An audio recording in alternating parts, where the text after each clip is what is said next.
geometry. We are practicing some similar polygons today.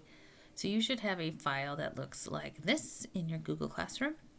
Go ahead and open that up.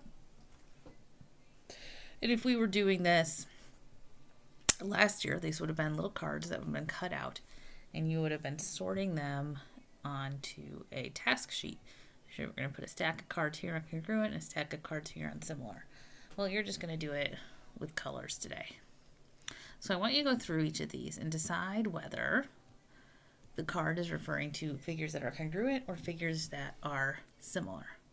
So I suggest that you pick some colors. So if I want to do green for congruent,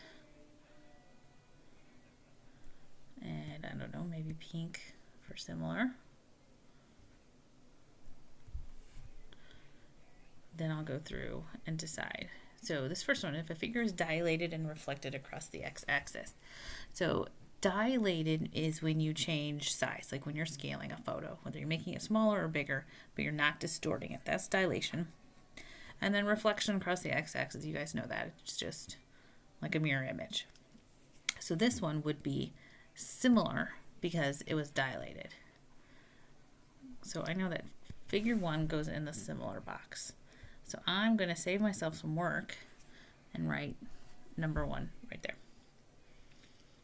All right. Then I would look at, I don't know, let's skip down to number 12. Are two adjacent squares form a rectangle with a length that is twice its width? Are the squares congruent, similar, or neither?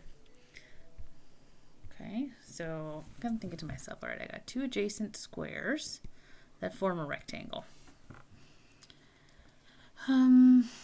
The rectangle is twice its width. So if this was wide, then this would be 2 wide, which makes each of those are WW. So those are two squares that both have the same height and the same base. So those are congruent. Okay, so that was congruent. So I highlight that, I know I'm done with it. And I'm going to put a 12, zoom out, down here on the congruent. Okay, and you're just going to keep going through those 40. Now when you finish, I have a form for you.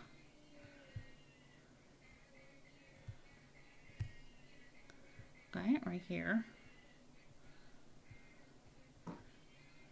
So you go through and tick mark the ones that are congruent.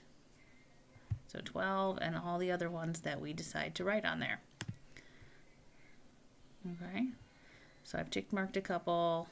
You will have more than that. And then I've set it so you can submit it.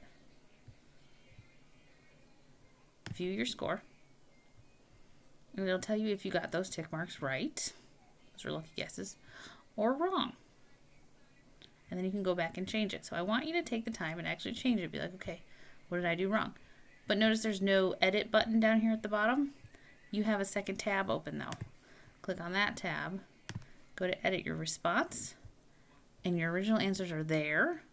And you can take the ones off that were wrong and fix them on your sheet, okay?